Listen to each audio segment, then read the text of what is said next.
I own nothing for weeks. That's how long it has been since Annabeth had told the killer to leave her and her friends alone, and things have gone from worse. After the disaster trip to Anima, the number of bodies found have nearly tripled, with the killer now killing 10 to 15 demigods in each settlement. Annabeth couldn't help but feel guilty, thinking it was her fault for the increase in killings because of her telling the killer off. Not only that, but with the increase in killings, the council started holding more sessions. Not all of them were mandatory for attendance, which Annabeth was thankful for, but Percy went to all the meetings and often stayed longer with the others to try and locate the killer, making it so they were lucky to see each other more than 3 times a week outside of meetings. The only good thing Annabeth could see that came from the Anima trip was that she and Thalia spent more time together, which the daughter of Athena was thankful for, as they haven't had much time together after Gaia's defeat, with Annabeth designing the temple and Thalia as Artemis's lieutenant. But after being held captive by the killer, Thalia has spent more time near the temple than at the hunters' camp, leaving one of the more experienced and older hunters in charge while Artemis was gone. Annabeth only wished it didn't require one of them to be kidnapped by a deranged killer to reconnect. Though another thing Annabeth noticed is for the past week they haven't gotten any reports on new killings, which strange as the killer has never gone more than a few days in his killings. Annabeth shook those thoughts for now, continuing her way to the temple for another meeting, one of the few she now attends recently. Though as she got closer she saw a large crowd in front of the temple. As she got closer, Annabeth became more curious. What could be so interesting to draw such a large crowd?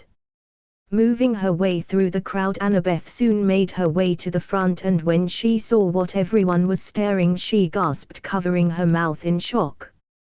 In the front of the temple were 14 pillars, each bearing the likeness of one of the Olympians as a show of gratitude for their help in building the demigod nation.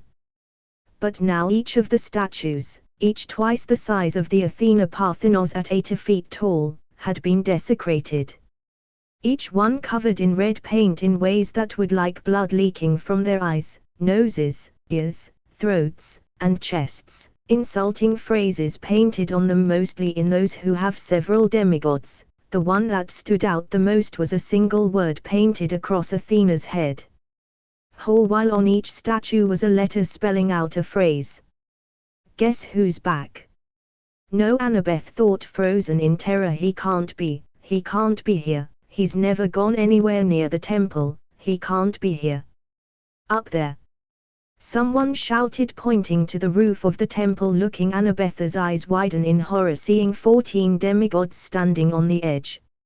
As everyone scrambled to get up to them and get them, Annabeth stood shocked, still knowing it was hopeless. As she saw something all the demigods had in common, she was right. As in sync, all the demigods stepped off the roof, much to everyone's collective horror, as it revealed the nooses around their necks.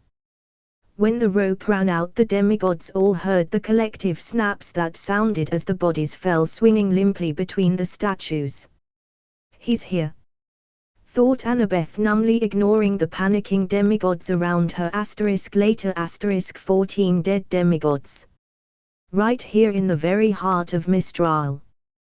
Can someone tell me how in the name of the gods the killer managed to even get in? Shouted Kai, slamming his hands on the table. The patrol and guards around the south entrance were found dead, all their throats slashed. Nico responded, by the gods, what about the 14 that were hung from the temple? Raina questioned, we're not sure who they are yet, but from matching facial features we can safely say they were all children of Athena. Answered Piper. Annabeth sat frozen. She just watched 14 of her siblings hang themselves, while the others discussed the murders and the possibility of the killer still being here. Annabeth knew what this really was. A message. He's sending her a message letting her know that even here in Mistral, one of the most well-guarded demigod cities in the world, he could still get to her. She could have easily been one of the demigods on the temple roof, and Annabeth hated herself for feeling relief that it wasn't her. a curfew be put in place and everyone staying indoors until we're certain the killer's no longer in Mistral. Finished Jason, while Annabeth only heard okay, so who will stay here in the temple, who will go out to search for the killer? Any volunteers? Said Percy looking around. I'll stay in the temple. Annabeth said instantly, not wanting to risk running into the killer. So will I. Said Thalia. Me too. Piper added. And me. Said Hazel. Count me in. Offered Leo. I too will stay. Said Ambrose. All right, so Jason, Nico, Kai, Raina, Frank, and me will go out and try to find the killer. Said Percy, everyone nodding before heading off to prepare. Later night with Kai. Kai walked through the northern district of Mistral, keeping his head on a swivel and a hand gripping his katana, ready to draw it at even the slightest sound. While some would consider him paranoid for constantly carrying his weapon, even when he slept and bathed, but Kai learned a long time ago that for a demigod, paranoia is what keeps you alive, always wary, always suspicious, and most importantly, constant vigilance. Thought Kai, drawing his sword when he saw a figure stumbling around a corner. Who are you? Reveal yourself. Demanded Kai, seeing the person wearing a hood and clutching their side. Oh, thank the gods. Please, please, you have to help me. This maniac came out of nowhere and stabbed me. Please, he could after me right now. We have to get out of here. Begged the now revealed girl, given her voice, though Kai didn't lower his sword even when he saw the blood. Not until you show me your face.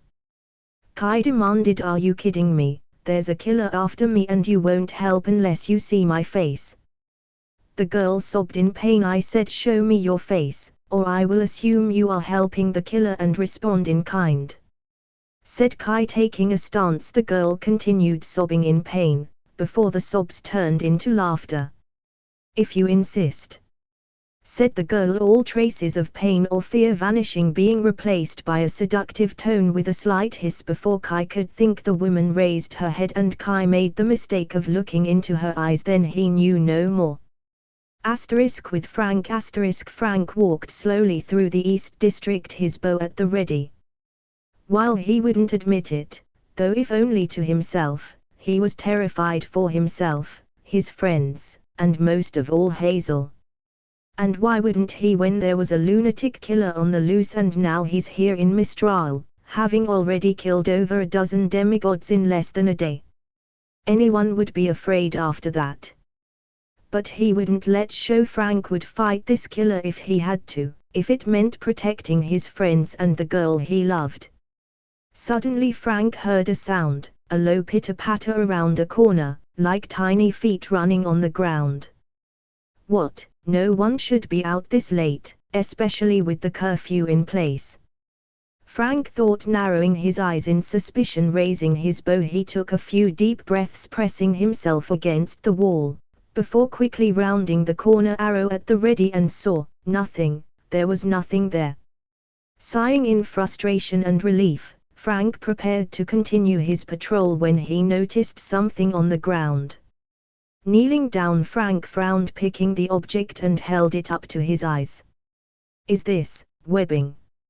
Frank thought, confused at the strange that didn't look like it came from any spider he knew of. Suddenly Frank was jerked into the air, gasping and choking for air as a web noose had been lowered around his throat before whoever was holding it yanked him into the air. Grabbing at the noose, Frank tried breaking with his above-average strength but found the webbing was stronger. Deciding to transform into an animal, Frank tried concentrating but soon learned to his shock and horror he couldn't transform. Before Frank was overcome by darkness, the last thing he saw were a pair of completely grey eyes with a black spider web pattern in them. Temple with Ambrose. Ambrose lowered his head in sadness, sensing two council members be snuffed out. Saying a short pray for both of them, Ambrose raised his head.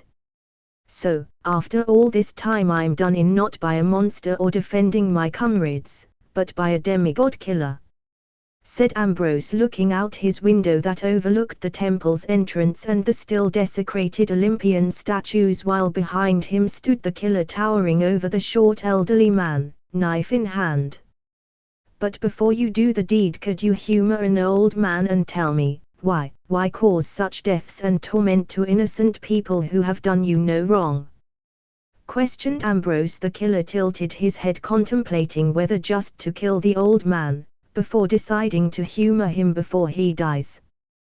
The killer pointed his knife at the statues of the Olympians, Ambrose humming in response, I see you are like the young Castellan. No, you are different. You do not have misguided goals of dethroning the gods, you simply wish to destroy them, am I correct?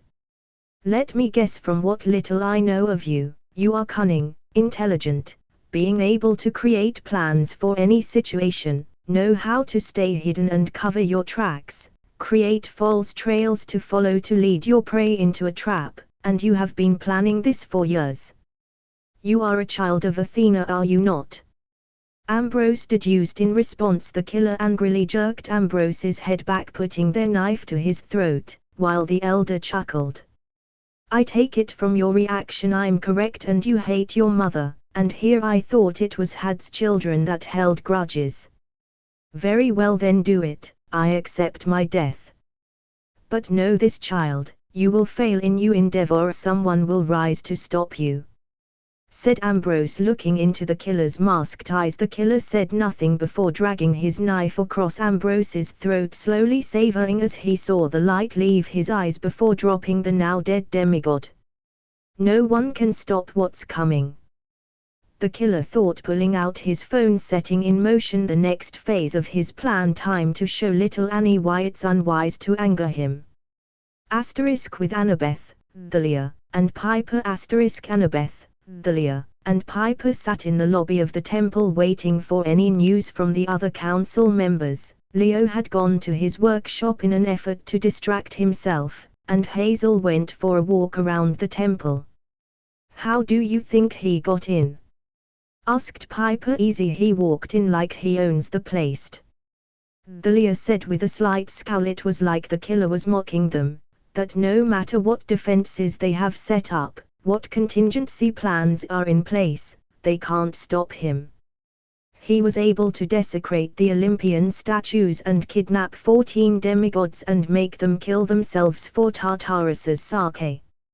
Annabeth remained quiet, tried to calm her nerves while looking at every dark corner as if expecting the killer to suddenly pop out and kill them, which wouldn't be that surprising if she was honest. Suddenly a phone rang, making Annabeth jump, thinking it was hers. Sorry, that's mine, said Thalia, pulling her phone out, frowning at who it was. Who is it? Asked Piper. It's Jason, I'm gonna take this, he might need help, said Thalia, getting up and walking away before either Annabeth or Piper could say something. This is bad, this is really bad, thought Annabeth, her entire body shaking. That was weird, don't you think? Jason needing help, no offense to Thalia of course, but Jason's not exactly a pushover, said Piper. Yeah, he's pretty strong, they all are. Hey, listen Piper, I'm gonna get some fresh air for a little, it's getting a little stuffy in here, said Annabeth. Piper nodding. Yeah sure, I'll be here waiting for to get back, Piper said, Annabeth giving her a grateful look before heading for the exit. When Annabeth was out of view, Piper's phone vibrated, grabbing it and seeing she had a message with an attachment. Opening it, Piper gasped in horror when she saw her dad beaten and bloody, and tied up in the back of a car. With the picture was a message.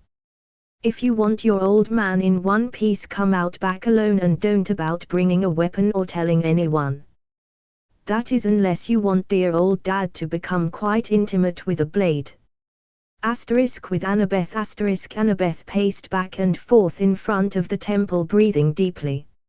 She still couldn't believe the killer was here. She half expected, half hoped this was all a bad dream. But she knew this was real. The killer was really here, and he could be killing her friends right now for all she knew, and it was all her fault. If she had just done what the killer asked, then her friends would be safe, but now they are all targets because she couldn't keep her temper in check. Just then her phone rang, and she shakily took it out and saw a DM from the killer. "Hello again, Annie." Annabeth shivered at seeing the killer call her Annie, a nickname she hated. Now she's afraid of it. Before sending a reply, "What do you want? Isn't it obvious? You didn't want to play, now I'm making you play. You'll be choosing who lives and who dies." "No, I would never do that, and I won't play your sick game, you freak." "Yes you will, or the next person I kill is your little boy toy." Annabeth just wanted to curl into a ball and cry. Now she either plays the killer's game or Percy dies. Why does it have to be me?" Annabeth mentally cried. "Choose, the hunter or the lover." This made Annabeth's eyes widened. Hunter or lover, Thalia or Piper? No, she can't choose between them. "No, please don't make me choose, please. Either you choose, or I do." Clock's ticking. Annabeth shook violently, putting her phone away and trying to think rationally. Okay, think Piper's still in the temple safe and has her dagger with her. Thalia is with Jason, thought Annabeth, realization setting in. Jason didn't call Thalia, the killer did. Without thinking, Annabeth ran down the temple steps and tried finding Thalia. "Thalia!" shouted Annabeth, hoping she'll hear her. As Annabeth ran shouting Thalia's name, she didn't pay attention to where she was going and ran into someone. Whoa, Annabeth, calm down," said a familiar voice. Looking, Annabeth saw Percy looking at her in concern. Instantly Annabeth began rapidly about what happened, leaving out the killer's messages, not knowing what he'd do if she told someone. "Annabeth, calm down and talk slowly," said Percy, trying to get her to calm down. "Percy, you have to help quickly. Thalia is missing. I think the killer might have called her pretending to be Jason to lure her away," said Annabeth, shocking Percy. "Okay, let's get back to the temple quickly, make sure everyone is safe, then we'll find Thalia, I promise," said Percy. Annabeth nodding shakily. Percy ran ahead, Annabeth following behind him, but then she felt her phone vibrate with another message from the killer. "Time's up, choose." Annabeth took a shaky breath, not believing what she's about to do. "Do not hurt Thalia." For a moment he didn't respond, making Annabeth think she failed before she got a response. "As you wish." This lifted a little weight off Annabeth before realizing they had to hurry back to the temple to save Piper. With Piper. Piper had hurried to the back of the temple looking around for her dad before spotting a black car a short distance away. "Dad," said Piper, running up to the car and tried looking through the tinted window but couldn't see in the car. Pulling out her phone, she sent a message to the killer. "I'm here, where's my dad, and where are you?" "Right here." Hearing something, Piper whirls around, seeing the killer standing behind her. The killer hits Piper across the face as the demigod rights herself, backing away in fear before turning to run. "Help! Somebody help!" screamed Piper, hoping someone would hear her while the killer slowly stalks after her, running down an alley. Piper reaches a locked gate too high to get over. Looking, she pales in fear, seeing the killer approaching her, his knife clanging against the fence posts. "SST, stay back," said Piper, attempting to use her charm speak, but the killer kept coming towards her. I said stay back," Piper repeated in a stronger voice, as the killer didn't stop. "I said stay back, do not come any closer," ordered Piper. The killer not affected. Desperate to escape, Piper runs to an escape ladder and begins climbing it, the killer now hot on her trail after shaking off the charm speak. Piper continues climbing when she whimpers in pain, when the killer plunged his knife into her lower back before pulling it out and stabbing her again. Finally the killer slashes the back of her leg, which hits a major artery, causing Piper to shriek in pain. Piper manages to climb to the roof and falls to her knees, gripping her leg as blood spurts out of the slash. Trying to stand up, Piper fell down again, sobbing in pain, crawling away before stopping at a skylight. Pulling out her phone, Piper tried calling for help. Piper, what is it? What's wrong? Jason, he's he here, the killer, the temple, he here. Gasped Piper. What? Are you all right? I'll be right there. Jason, you have to stop him, PL please. Piper begged. Don't talk like that, I'll be there soon, and you'll be all right. Jason, I love you, said Piper weakly. No, Piper. You have to stay awake, gods damn it, why can't I fly?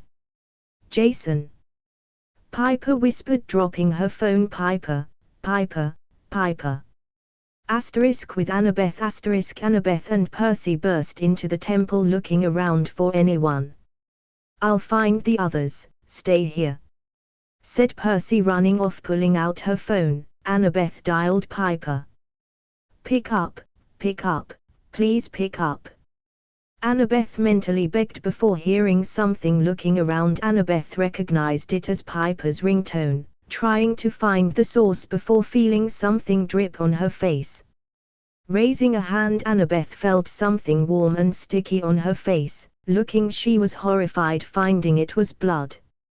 Looking up, Annabeth's fear shot through the roof, seeing a body lying on the roof.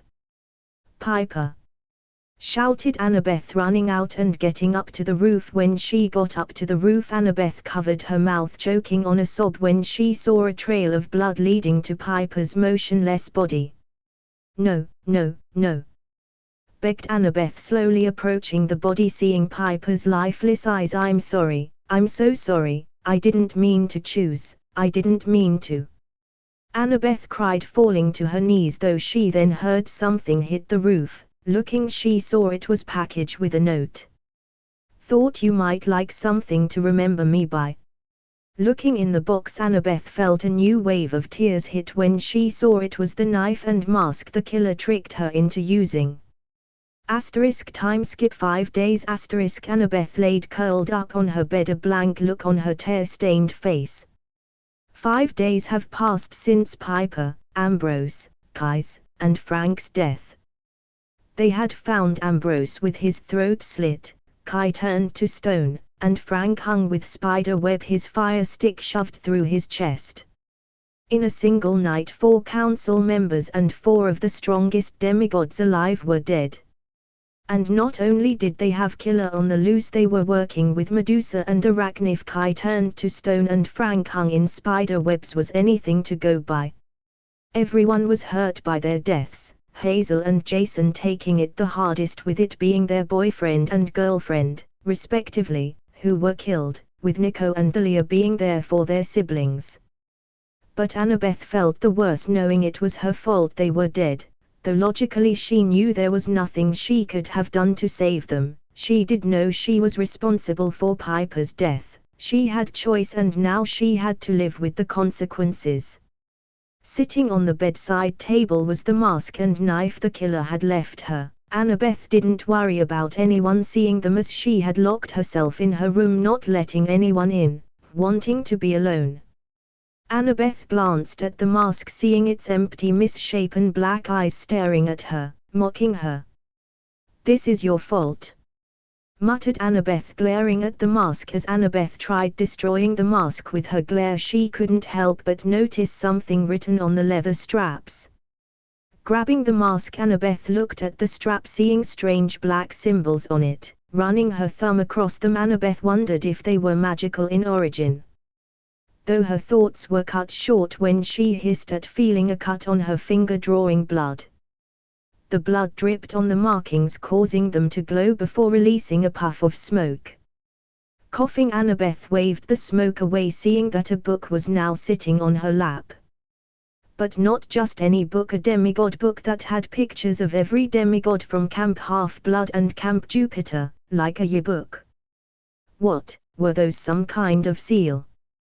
Wondered Annabeth before setting the mask down and grabbing the book. Opening the book, Annabeth noticed some pictures were cut out, the killer's victims, she realized. As she looked, Annabeth felt sick seeing how many pictures were missing, for each demigod that was killed, joking a little when she got to Piper and Frank's page. But she saw her own picture was scratched out along with words written in red. Answers lie where the mask was made. Where the mask was made. Annabeth thought, grabbing the mask, looking it over for anything else. She soon found a label on the inside. Konoha Hospital Surgery Mask. Muttered Annabeth in realization. She had thought the mask was familiar, at least in design and material. It was a surgery mask. Specially designed masks made for help who undergo multiple facial surgeries that help keep their faces from falling apart. If what the message said was true, the answers she wanted would be found at this hospital. Of course, it could also be a trap. But that was a risk Annabeth was willing to take if it meant finding the answers she needed. One way or another, Annabeth would get her answers.